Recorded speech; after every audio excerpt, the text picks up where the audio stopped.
se acabar o mundo, acabar ali São Paulo ali e morrer todas as pessoas e de repente vieram os extraterrestres, o que vai sobrar para estudar, gente?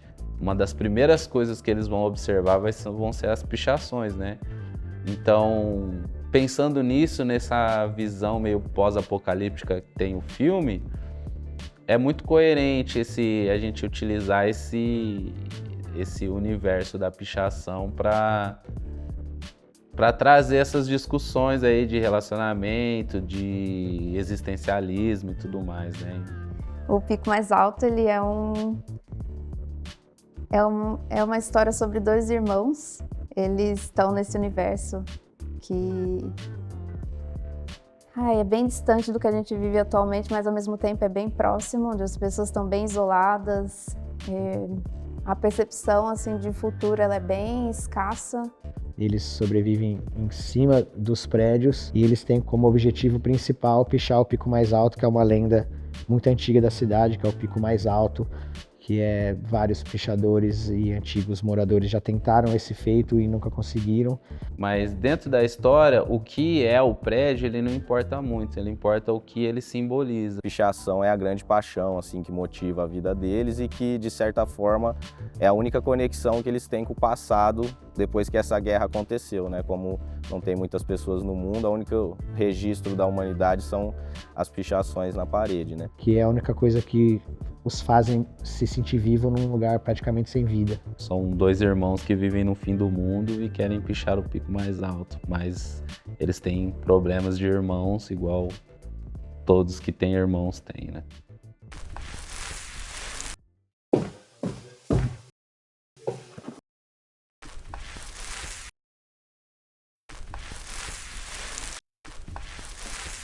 Até minha relação com a cidade mudou bastante, porque a gente, quando não tem relação com a cultura do picho em si, você só olha aquilo como parte do cenário, né? Do seu dia a dia, prédio pichado ou alguma obra grande que tem no meio da cidade. E eu acho que eu parei muito mais para me atentar, assim, que tem um desenho ali, tem uma forma que é específica desses artistas que fazem o picho, né? O que faz a pichação ser pichação é a transgressão, é a ocupação dos espaços por pessoas que não têm acesso a esse espaço, né? E é uma ocupação simbólica, visual, artística, que muitas vezes a galera paga com a vida, né? Quem não é visto não é lembrado. Nós fazemos isso para que nossa passagem não passe em branco.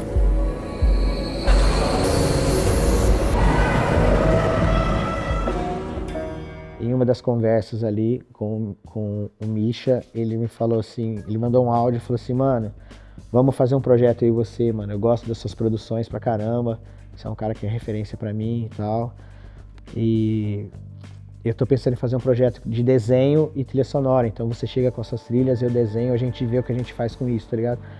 Falei, mano, demorou. Quando surgiu a ideia, o personagem era só os dois personagens, né? Eles não tinham uma história, um background e tudo mais, né? Aí a gente foi fazendo, talvez inconscientemente, assim, eu liguei a minha história do meu irmão ali, né? A partir daí a gente foi fazendo exercício de roteiro, acho que a gente até chegou uma época no coletivo Fuligem, onde a gente distribuiu os personagens ali entre a gente e a gente tinha que meio que criar uma história desses personagens, um background, né? Toda uma construção de personagens pra gente juntar eles e fazer a história baseada nesses personagens que a gente tinha escrito, né?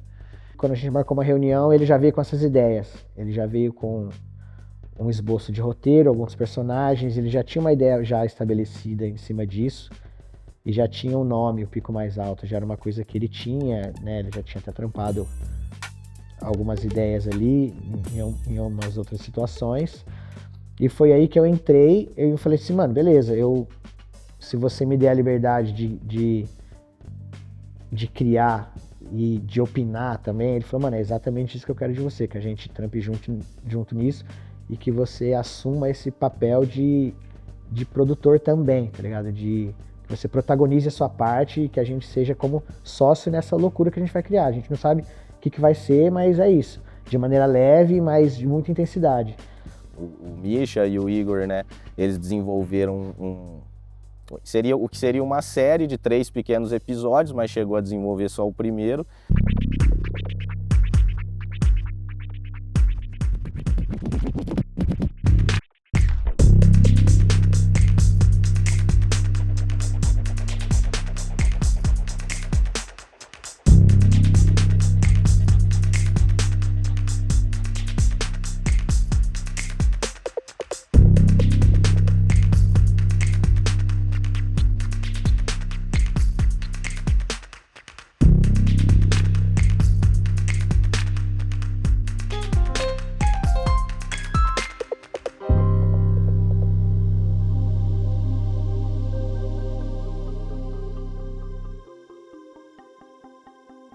Que foi feito sem nenhum recurso, né? E aí, a partir desse primeiro, a gente começou a encarar que também tinha essa possibilidade de ser um curta-metragem e também, por que não, de um longa-metragem, né? Então, quando surge a oportunidade do edital da Lei Paulo Gustavo aqui no município de Ribeirão, a gente pensou que talvez a gente teria material bastante para tentar concorrer a esse recurso. E o universo já estava tão desenvolvido, né? A cidade, os personagens, né? A estética visual, de música, que não foi muito difícil reunir esse material e transformar isso também num longa-metragem. Então a Uriri, ela vem para somar com alguns grupos e coletivos, que no caso é o Fuligem, né, que a gente agencia, nessa parte de captação de recursos. O Coletivo Fuligem é um grupo que nasce em 2010, muito envolvido com as questões da produção artística e cultural independente. Além desses espaços onde a gente provoca a distribuição, circulação, a troca de ideias entre quem está produzindo a arte, a gente também tinha a nossa própria produção artística, estética, e ela está sempre muito em cima do audiovisual, né? Por conta disso que eu citei, dos membros já todos terem um contato com isso. Eu acho que foi um processo muito, muito bom. E de novo, eu lembro que eu entrei, eu me senti em casa, porque era um lugar de... um campo muito criativo aqui dentro, as pessoas super empenhadas em fazer um trabalho artístico, né? Que não é qualquer lugar que faz. Se você tem interesse de fazer um tipo de arte específica, às vezes é difícil achar um jeito para realizar isso. Com lugares assim, como o coletivo, tem a porta está aberta para experimentar com muitas artes diferentes. Esse vínculo também eu acho que é muito importante. A gente de Ribeirão Preto, a gente se conhecer pessoalmente e trampar junto é uma parada que, assim, eu achava impossível, porque para mim Ribeirão Preto não tinha essa parada. Existem algumas tecnologias, né, a gente fala, que eu sinto que impulsionam essa conexão. O edital público é uma delas, porque para pensar, a gente inicia um processo artístico, às vezes até acreditando que a nossa arte, o que a gente produz, não tem valor, assim, tem que ser oferecido gratuitamente. E aí, num segundo momento, a gente consegue ter uma validação do poder público falando, sua ideia é legal, isso que você está pensando aí, ou que você está executando, é da hora, a gente quer investir. Quando a gente recebeu a notícia que a gente tinha aprovado esse edital, a gente começou com os processos de criação do filme.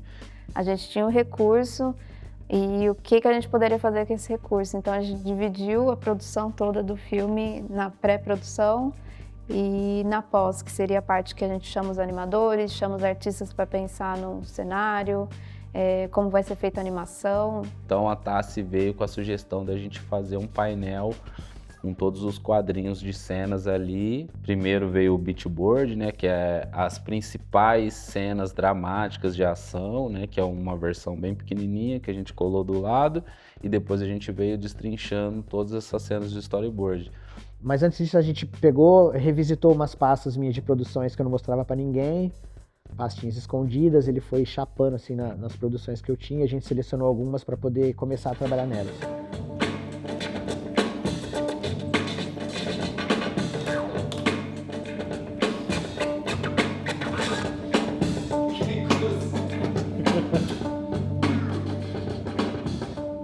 gente gosta muito de MF Doom. Embora isso não esteja muito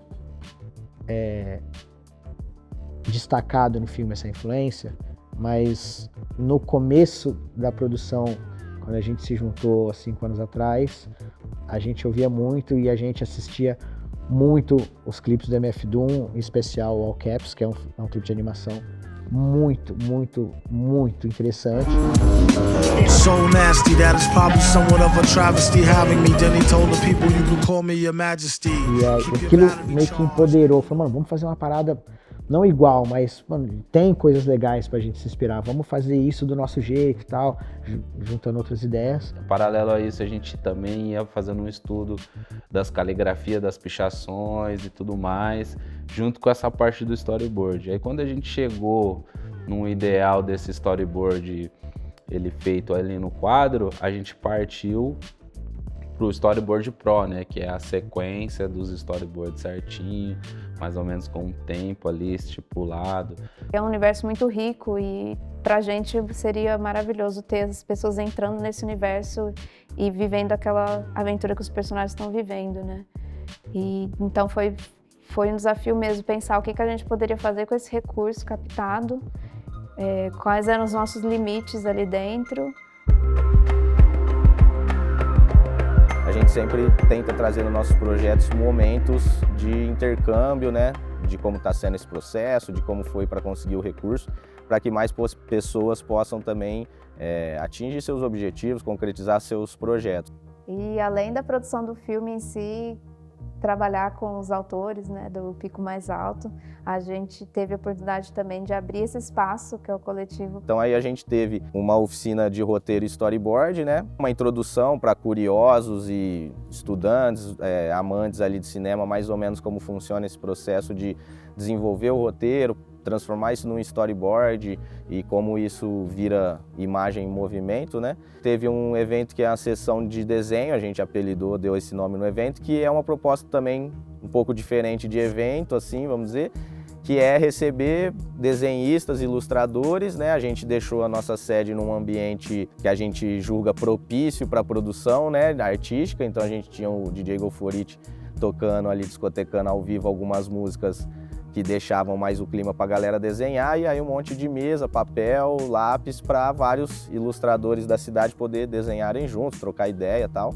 Em vez de fazer só uma roda de bate-papo, a gente já faz essa roda de bate-papo transmitida ao vivo, aí isso fica gravado lá no YouTube e pode ser fonte de pesquisa, conhecimento a qualquer momento, né? Então a gente teve um videocast que foram 4 episódios, cada episódio falando de alguma parte da produção de cinema.